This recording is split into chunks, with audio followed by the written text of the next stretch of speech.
আমল করি কিনা এটা আগে ভাবতে হবে।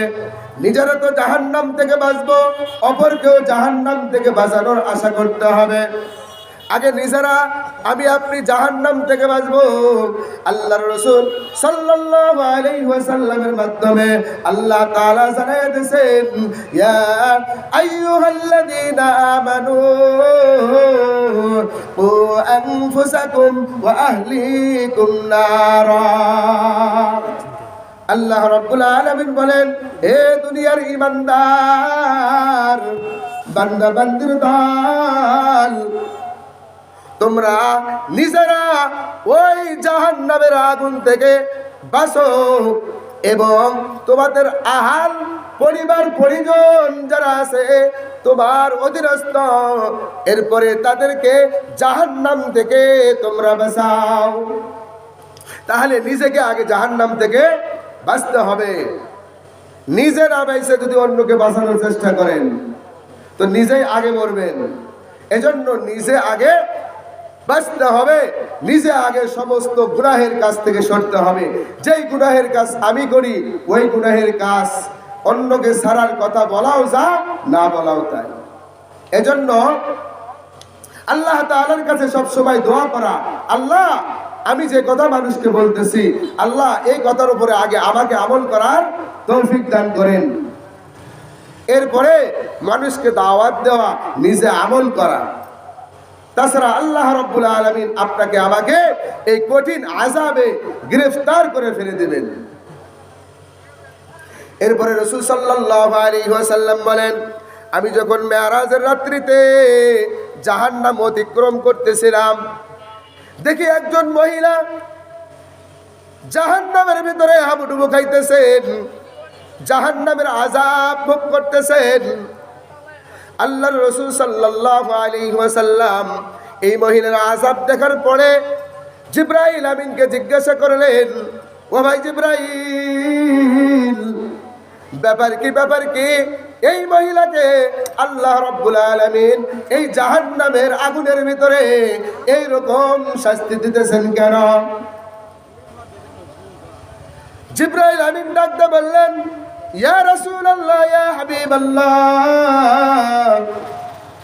এই মহিলাটা দুনিয়ার ভিতরে যখন ছিল অনেক আমল করেছেন, অনেক নেকের কাজ করেছেন, অনেক ভালো কাজ করেছেন, কিন্তু একদিন এই মহিলা একটা বিড়ালকে ধইরা বান্ধিয়া রেখেছিলেন, তাকে অনাহারে রেখে দুনিয়া থেকে বিদায় করে দিয়েছেন। কাকে? একটা বিড়ালকে সে না খাইয়া মেরে ফেলে দিছে। এজন্য আল্লাহ তাআলা তাকে জাহান্নামে নিক্ষেপ করেছেন। হে দুনিয়ার বেঈমান, তোমরা যে আজকে এত আলেম ওলামাদেরকে, এত সৎ মানুষকে, এত ভালো মানুষদেরকে আয়না ঘর বানাইয়া তাদেরকে এত কষ্ট দিয়া কঙ্কাল বাইনে মাইরা ফেলাইলা, তাদেরকে দুনিয়া থেকে বিদায় করে দিলা, এত ভালো মানুষদেরকে তোমরা যে এত বড় আল্লামাদেরকে, এত বড় বুজুর্গদেরকে না খাওয়াইয়া মারলা, এর হিসাব কে দিবে রে বাংলার বেঈমান? তোমরা মনে করেছ আমরা মনে হয় কিয়ামত পর্যন্ত এই দুনিয়ায় থাকবো আর রাজত্ব চালাইয়া যাব, কিন্তু না না, আল্লাহ তাআলা বলেন, ওয়া তুইজ্জু মান তাশা ওয়া তুযিল্লু মান তাশা ওয়া বিয়াদিহিল খায়র ওয়া হুয়া আলা কুল্লি শাইইন কাদির। আল্লাহ রাব্বুল আলামিন বলে, বান্দা, ইজ্জত দেওয়ার মালিক কিন্তু আমি আল্লাহ, বেইজ্জতি করার মালিক কিন্তু আমি আল্লাহ। যতই তুমি মাস্তানি করো না কেন, কিন্তু আমি আল্লাহ তাআলা কিন্তু ধরি না, কিন্তু যেই দিন ধরবো আমি আল্লাহ তাআলা কিন্তু ছাড় দেই না। ঠিক কিনা? ঠিক। এজন্য আল্লাহ রাব্বুল আলামিন ছাত্র জনতাকে এমন ভাবে খেপাইয়ে দিয়েছেন, আর কাউকে লাগে নাই।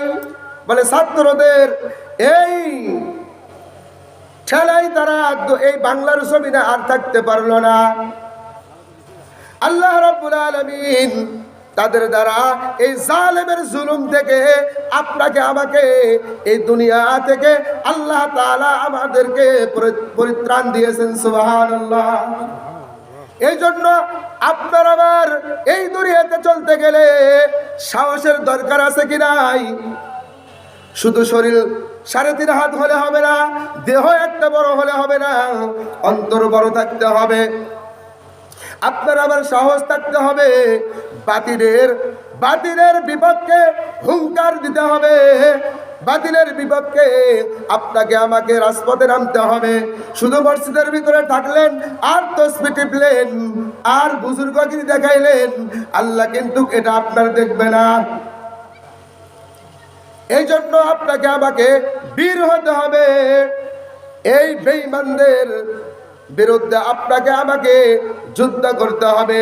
আপনাকে আমাকে তাদের বিপক্ষে লড়তে হবে। বিপ্লব মানে জীবন দেওয়া, বসে থাকা নয়, সে কোনোদিন আসবে না রে কর যদি ভাই। বিপ্লব মানে জীবন দেওয়া, বসে থাকা নয়, সে কোনোদিন আসবে না রে কর যদি ভাই। আসবে বিজয় রক্ত আর জীবনের বিনিময়, আসবে বিজয় রক্ত আর জীবনের বিনিময়। বিপ্লব মানে জীবন দেওয়া, বসে থাকা নয়, সে কোনোদিন আসবে না রে কর যদি ভাই। বিপ্লব মানে জীবন দেওয়া, বসে থাকা নয়, সে কোনোদিন আসবে না রে কর যদি ভাই।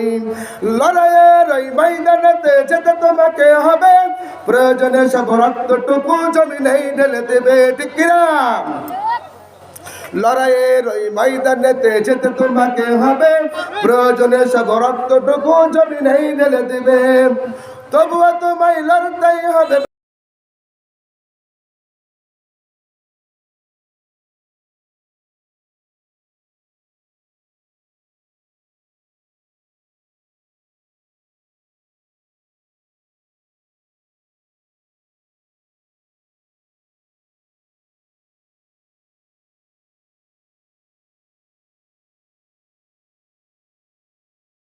মির্জাফরের বেশে। ঠিক কিনা? কোথা থেকে কোন ভিন দেশি শকুন আমার দেশে এসে শিবার নামে বসলো জুড়ে মির্জাফরের বেশে। ওদের করতে রাস্তা নাবুদ হতে হবে নির্ভয়, ওদের করতে রাস্তা নাবুদ হতে হবে নির্ভয়। বিপ্লব মানে জীবন দেওয়া, বসে থাকা নয়, সে কোনোদিন আসবে না রে কর যদি ভাই। বিপ্লব মানে জীবন দেওয়া, বসে থাকা নয়, সে কোনোদিন আসবে না রে কর যদি ভাই। লিল্লাহে তাকবীর। এই জন্য আমি বলতেছিলাম যে জাহান্নামের ভিতরে আল্লাহ তাআলা কোন শ্রেণীদেরকে কি রকম ভাবে শাস্তি দেবেন। আজকে তো আমরা দুনিয়ার ভিতরে জাহান্নাম বানাইছি, আয়না ঘর বানাইছি, বানাইয়া মানুষদেরকে আযাব দিয়েছি, শাস্তি দিয়েছি।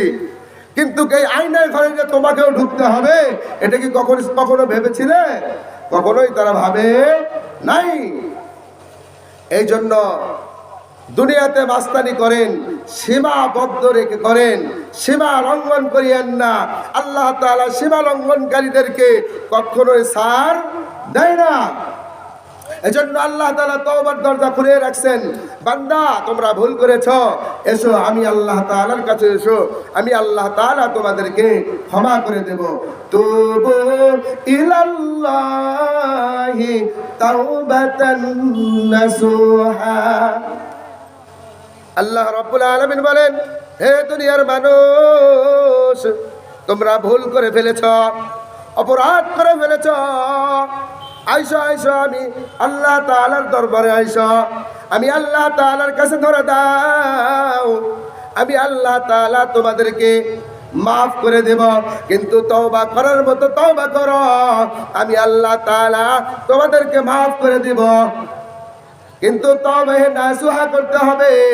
আল্লাহ এই অপরাধ করছি, আমি তওবা করতেছি, সামনে থেকে তো আল্লাহ এই রকম ভুল কাজ আমি আর করব না। আল্লাহ তাআলার কাছে এইরকম ভাবে তওবা করতে হবে, তাহলে আল্লাহ তাআলা আপনাকে আমাকে মাফ করে দেবেন। 100টা খুন করার পরে যদি আল্লাহ মাফ করতে পারেন, আমি আপনি কয়টা খুন করছি? একটাও নয়। গুনাহ করছি, আল্লাহ তাআলার কাছে ধর্ণা দেন, আল্লাহ তাআলা আপনাকে আমাকে মাফ করে দেবেন। এই জন্য দুনিয়াতে ভুল করতেই পারি, কার কাছে মাফ চাবো? আল্লাহ তাআলা বলেন ফালাহুল মাওলা ওয়ালাহুল কুল। এ দুনিয়ার মানুষ, তুমি যখন আমি আল্লাহ তাআলার হয়ে যাইবা, ফালাহুল মাওলা ওয়ালাহুল কুল, এই যে এই দুনিয়ার সব কিছু কুল কায়নাত তোমার অধীনে আমি আল্লাহ তাআলা করে দেব, তোমাকে আমি আল্লাহ তাআলা দিয়ে দেব। এজন্য ফালাহুল মাওলা ওয়ালাহুল কুল। দুনিয়ার কিছু পাইতে হলে, আখিরাতের কিছু পাইতে হলে কাকে বন্ধু বানাইতে হবে? আল্লাহ তাআলাকে বন্ধু বানাইতে হবে। এজন্য আল্লাহর রাসূল সাল্লাল্লাহু আলাইহি ওয়াসাল্লামকে মেরাজের রাত্রিতে জাহান্নামের ভিতরে অনেক শাস্তি আল্লাহ তাআলা দেখাইছেন। তার ভিতরে আর একটা হইল, আল্লাহর রাসূল সাল্লাল্লাহু আলাইহি ওয়াসাল্লাম বলেন যে আমি জাহান্নাম অতিক্রম করার সময় আমি আর এক শ্রেণীর নারীদেরকে দেখলাম, যেই নারীদেরকে জাহান্নামের বড় বড় সাপগুলো, বিষধর সাপ, তাদের স্তনের উপরে দংশন করতেছেন,